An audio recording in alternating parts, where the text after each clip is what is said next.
ఎందుకంటే అది నేను ఉండాల్సిన ఇల్లు. జీవితకాలం నా మైండ్లో మీరు ఇల్లు కట్టించిన ఆ ఇమేజ్ నా మైండ్లో ఉంటుంది. అంతే కదా సార్. సో నేను సున్నితంగా పక్క పెట్టేసిన. నా మొత్తం నా కర్మ ద్వారా వచ్చిందనే సమకూర్చుకున్నాను. ఆఖరికి ఒక 2-3 వ్యక్తులు వచ్చి నాకు సహాయం చేశారు. ఒక అమ్మాయి అమెరికా నుంచి వచ్చి జస్ట్ అన్న నీకు ఏదైనా హెల్ప్ చేయాలనుకుంటున్నా కావాలని ఒక 5 లక్షల రూపాయలు గుడ్ విల్ ఇచ్చిపోయింది సార్. అంటే ఆమెకి ఏమైనా బోధించారా? అసలు ఏం లేదు సార్, జస్ట్ పరిచయంతో ఇచ్చిపోయింది. ఇట్లా ఒక 20 మంది ఉన్నారు. ఒక డాక్టర్ అయితే నాకు ఎవ్రీ మంత్ నెలకు 40,000 50,000 పంపించారు. మీ అబ్బాయికి ఏమైనా బట్టలు కొనుక్కొని ఇచ్చారు. లాస్ట్ ఉగాది పండుగకు ఒక కాంట్రాక్టర్ పరిచయం అయ్యి సార్ మీరు మీ అబ్బాయికి బట్టలు కొనుక్కోవడానికి 20,000 ఇచ్చింది సార్. మీరు నమ్ముతారు అంటే ఇట్లా చాలా జరిగినాయి సార్ అట్లా. సో లైఫ్ నాకు అంటే నేను చేసిన సేవ వల్ల ఇన్ఫ్లుయెన్స్ చేస్తుంది సార్ మైండ్. ఇన్ఫ్లుయెన్స్ చేస్తుంది. నాకు ఏది అవసరమో సమకూర్చే వ్యక్తులను ప్రకృతి డిజైన్ చేసి ఇది వాళ్ళకు కూడా అర్థం కాదు, ఇచ్చిన వ్యక్తులకు కూడా తెలియదు. అంటే ఇప్పుడు సార్ ఒక యాక్సిడెంట్ అయింది, ఒకరు చనిపోయారు. ఇప్పుడు అంటే ప్రకృతి కుట్ర చేసి ఆ డ్రైవర్ని ఈయన మీదకి పంపించిందా? 100%. ఎట్లా సాధ్యం చెప్తా మీకు. ఇప్పుడు మా అబ్బాయి మరణం గురించి చెప్పిన లాస్ట్ ఇంటర్వ్యూలో. సో మా అబ్బాయి ఇన్సిడెంట్, నేను ఉప్పల్లో ఉన్నా. ఉప్పల్ ఈస్ట్లో ఉన్నది. లారీ ఎక్కడి నుంచి వస్తుంది? పటాన్చెరు నుంచి వస్తుంది. హైదరాబాద్ వెస్ట్ నుంచి ఈస్ట్కి వెళ్ళిపోతుంది లారీ. అది 10 ఇసుక లారీ. మధ్యలో ఎన్ని సిగ్నల్స్ ఉంటాయి సార్? ఒక 20 వేసుకోండి సార్. 20 సిగ్నల్ అక్కడ 1 నిమిషం ఆగిన, లేదా 30 సెకండ్లు ఆగిన, 30 సెకండ్లు ఆగిన ఈ యాక్సిడెంట్ తప్పించబడుతుందా లేదా? 100%. అవును. 30 సెకండ్లు ఆయన లారీ సిగ్నల్ ఎంత క్రాస్ ఉంది చూడండి. మా ఇంటికాడ ఆటో వచ్చిన తర్వాత ఆటో 10 నిమిషాలు స్టార్ట్ కాలే. ఆ రోజు 10 నిమిషాలు స్టార్ట్ కాలే. 1 నిమిషం ముందు స్టార్ట్ అయితే కర్మ తప్పించబడే కదా సార్. 10 నిమిషాలు స్టార్ట్ కాలే. స్టార్ట్ అయిన తర్వాత వేరే ఇంకో అబ్బాయి వాళ్ళ ఇంటికి వెళ్ళాలి. అది వెళ్ళకుండా డైరెక్ట్ వెళ్ళిండు. అవును సార్.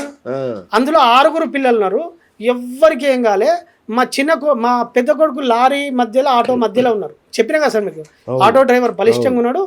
మా అబ్బాయికి పెద్ద కొడుకు అబ్బాయి ఇట్లా కొట్టిండు. లారీ ఆటో 4 పల్టీలు కొట్టి చిన్న కొడుకు లారీ కిందకి వెళ్ళిపోయాడు. ఇది ఒక ప్రణాళిక ప్రకారం జరిగిందంటారా? ఎట్లా జరిగింది?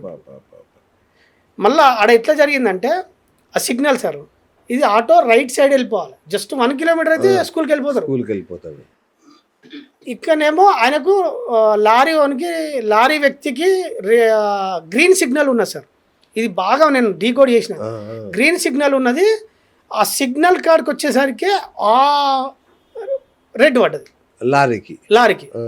సో ఇప్పుడు ఇది మళ్ళీ వీళ్ళకు ఈ దారి ఓపెన్ కావడానికి ఆ గ్రీన్ పడే ముందు ఆరెంజ్ పడుతుంది కదా.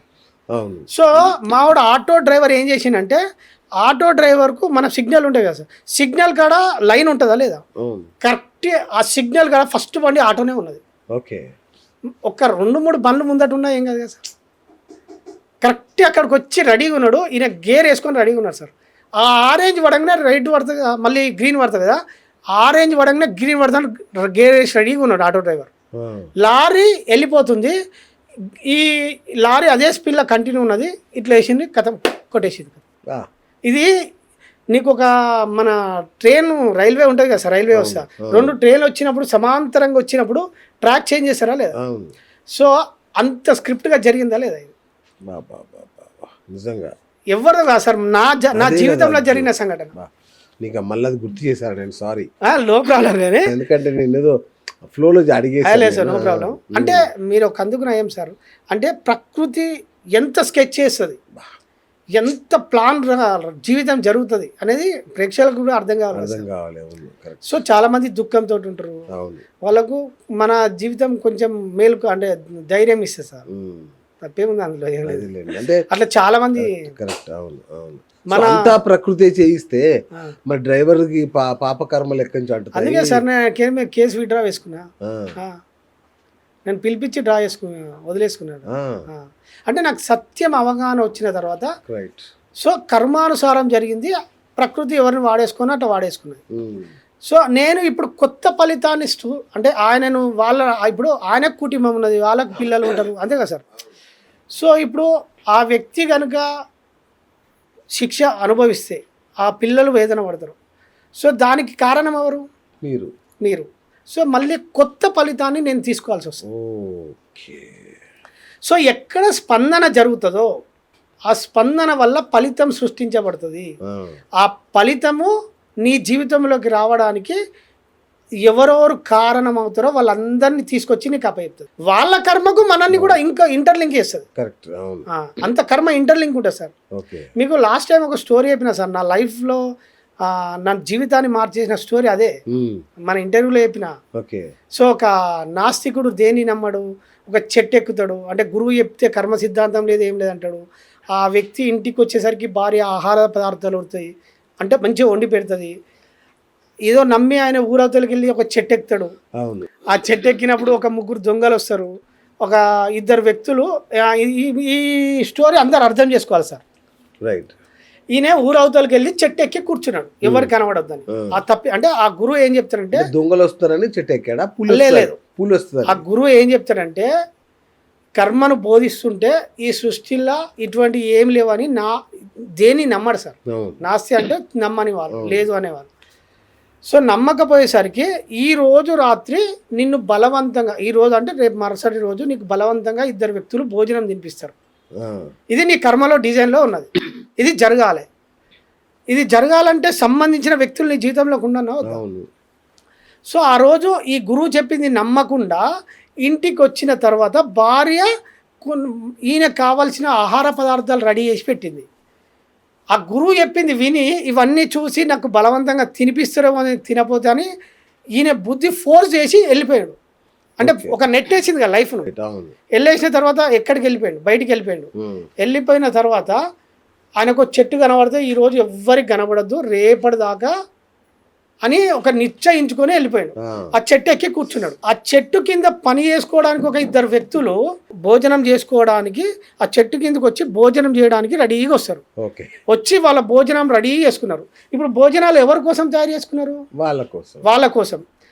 ఇది వాళ్ళు అనుకుంటారు భోజనం వాళ్ళ కోసం అని వాళ్ళు అనుకుంటారు. వాళ్ళ కోసం కాదు, ఇతని కోసం వాళ్ళు తెచ్చిర్రు. సో ఇక్కడ ఒక క్రూర జంతువుని వచ్చి అరుస్తుంది. అక్కడ సీతమ్మ వారికి బంగారు లేడి అంటాం కదా, జింకని ఎట్లా వాడుకుందో నీ కర్మ ప్రకారము సమస్త సృష్టిలో ఉన్న జీవరాశులను కూడా వాడుకుంటుంది. అది మనుషులను కావచ్చు, ప్రకృతిలో ఉన్న ఏ జీవరాశినైనా వాడుకుంటుంది. ఆఖరికి పామునైనా వాడుకుంటుంది, తేలును కూడా వాడుకుంటుంది. సో ఇది బాగా అర్థం కావాలి.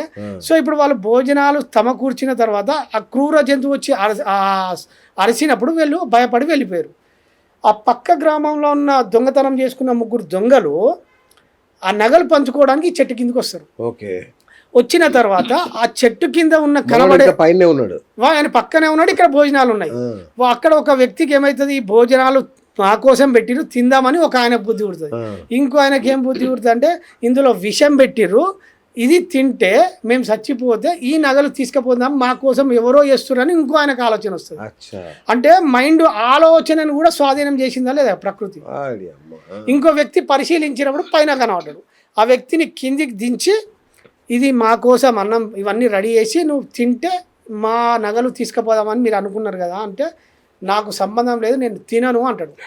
తినను అనేసరికి నిజమే డౌట్ వస్తుంది. అప్పుడు ఇద్దరు వ్యక్తులు బలవంతంగా కట్టేసి అన్నం తినిపిస్తారు. ఇప్పుడు ఇక్కడ తప్పెవరిది సార్? ఎవరిది లేదు. ఇక్కడ తన కర్మానుసారము దొంగలు వచ్చారు, దొంగల తప్పు లేదు. ఇద్దరు రైతు వ్యక్తులు వచ్చారు, వాళ్ళు సంపాదించుకుని భోజనం చేసుకుందాన్న అన్నం కూడా వాళ్ళకి దక్కలే. ఇక్కడ డబ్బులు కూడా ధనం కూడా అంతే. మనం సంపాదించే ధనము మనది కాదు, నీ కర్మలో ఉంటేనే దాన్ని ఎక్స్పీరియన్స్ చేస్తావు. కర్మలో లేకపోతే ఆ సొమ్ము వేరే వాళ్ళకి షిఫ్ట్ అవుతూ ఉంటుంది. అది ఏదో రూపంలో షిఫ్ట్ అవుతుంది.